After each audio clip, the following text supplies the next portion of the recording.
Channel Dipjyoti অ্যাকোরিয়ামে আপনাকে স্বাগত। আপনি দেখছেন suitable water make and fry tank with medicine use for that colour widow tetra or glofish hatch, language Bengali.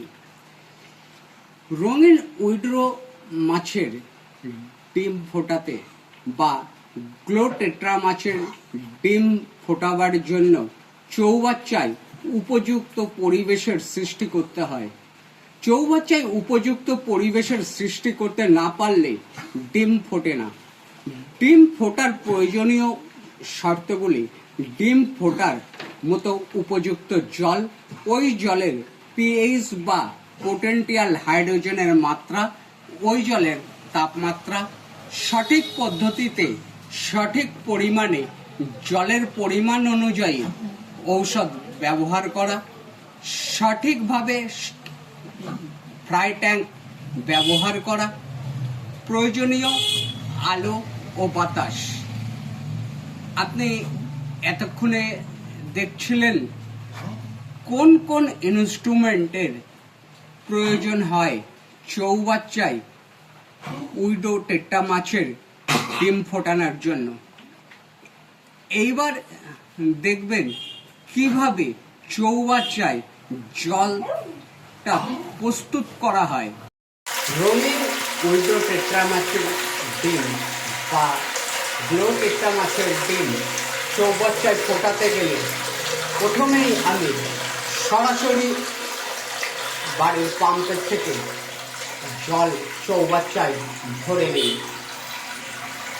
এই চৌবাচ্চাটায় 1000 litre জল ভরি, তবু 2 ইঞ্চি ফাঁকা রাখি, জলটা যাতে অপসারিত হয়ে না যায়।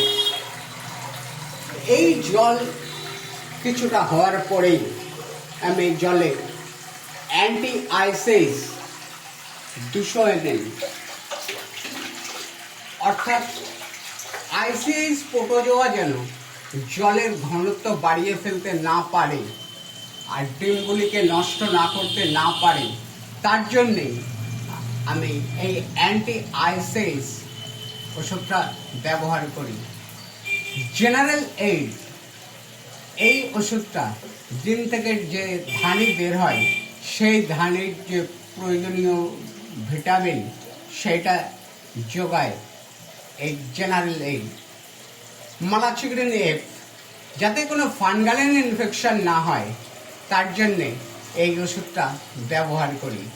জেনারেল এইড দিই 30 ml, আর যে ফাঙ্গাল ইনফেকশনের জন্য মালাচিগ্রিন এফ, এই ওষুধটা দিই 10 ml।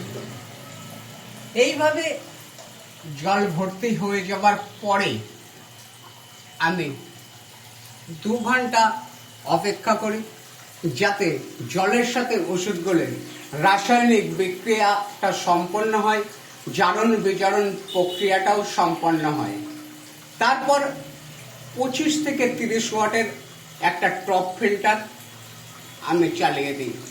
বেশি ওয়াট ব্যবহার করি না, আবার একাধিক ফিল্টারও ব্যবহার করি না।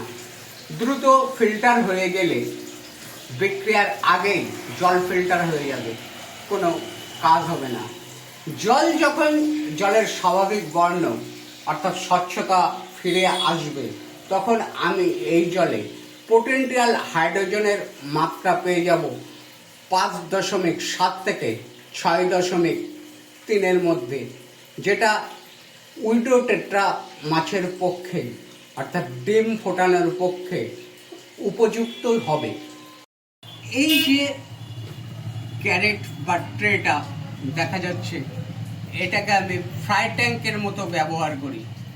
যদিও মাছের ডিম ফোটানোর যে ফ্রাই ট্যাঙ্ক সেটা কিন্তু এরকম দেখতে নয়, বা সেটাও এরকমও নয়। এটা ফ্রাই ট্যাঙ্কের একটা অনুরূপ বা আদল বলা যেতে পারে। এই যে জালের ফাঁকা, ছোট বড় বিভিন্ন রকমের ফাঁকা পাওয়া যায়, এই ফাঁকাটা আমি ব্যবহার করেছি। এই ফাঁক দিয়ে উইডো মাছ বের হতে পারবে না। প্রথমে চৌবাচ্চায় আমি প্লাস্টিক পাতিয়ে নিই, তারপরে দেখছেন এই যে জ্যান্ত যে শ্যাওলাগুলো, এই শ্যাওলা 2 ইঞ্চি পুরো করে পাতিয়ে দিই। পাতিয়ে দেওয়ার পরে উপরে এই ট্যাঙ্কটা চাপিয়ে দিই। তৈরি জলটা তারপরে আমি চৌবাচ্চায় দিই। আমি যে চৌবাচ্চায় এই কাজটা করি সেই চৌবাচ্চায় এরকম 12টি ট্যাঙ্ক ধরে এবং প্রত্যেক ট্যাঙ্কেই, ফ্রাই ট্যাঙ্কই বলি, প্রত্যেক ফ্রাই ট্যাঙ্কেই এরকম একটা করে থার্মোস্টার লাগিয়ে দিই।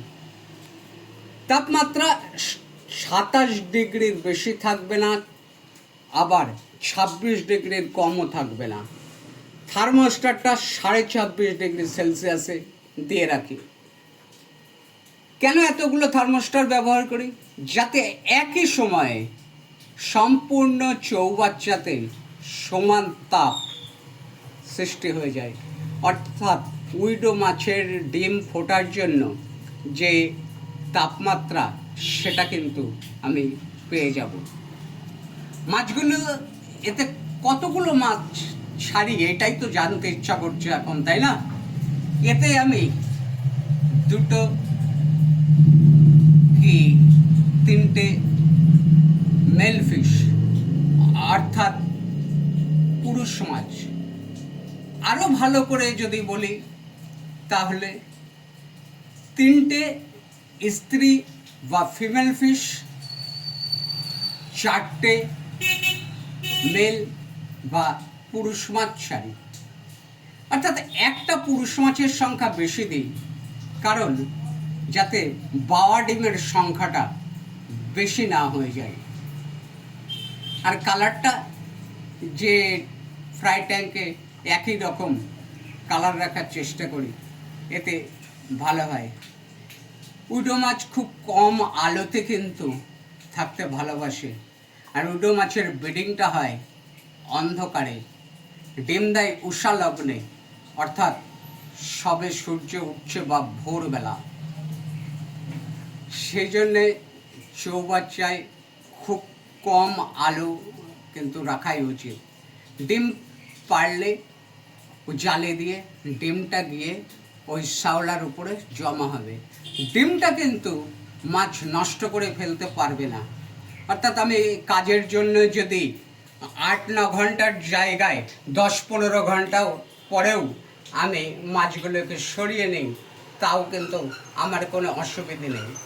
এটা ব্যবহার আর একটা সুবিধা আছে, মাছের সাইজও আলাদা করা যায়। এইভাবেই কিন্তু ফ্রাই ট্যাঙ্ক চৌবাচ্চায় সেটিং করা হয়। বা মেডিসিন দিয়ে দিয়েছি। জলের বর্ণ বা রঙটা খেয়াল করুন। এই বর্ণ বা রং সম্পূর্ণভাবে স্বচ্ছ, অর্থাৎ জলের বর্ণহীন অবস্থা আসতে 4-5 দিন সময় লাগবে। 4-5 দিন একইভাবে ফিল্টার চলবে। পূর্বেই আমি বলে দিয়েছি কত সময় ধরে ফিল্টার চালাবো, কতক্ষণ পরে গিয়ে ফিল্টারটা চালাবো। নিচে যে পলিথিনের একটা শিট পাতিয়ে দিই, সেই শিটটা পাতানোর কারণ ডিমগুলো যাতে সরাসরি চৌবাচ্চার মেঝেতে গিয়ে না পড়ে। গাছে তো থাকবেই, মেঝেতেও যেন না পড়ে। মেঝেতে পড়লে অনেক সময় দেখা যায় কি স্ত্রী পুরুষের গ্যামেটের মিলন হওয়া ডিমও নষ্ট হয়ে যাচ্ছে। সেই জন্যে এই ব্যবস্থা। আর বাওয়া ডিম, যে ডিমগুলোর স্ত্রী পুরুষের গ্যামেটের মিলন হয় না, সেই ডিমগুলোকে গ্রাম্য ভাষায় বাওয়া ডিম বলে।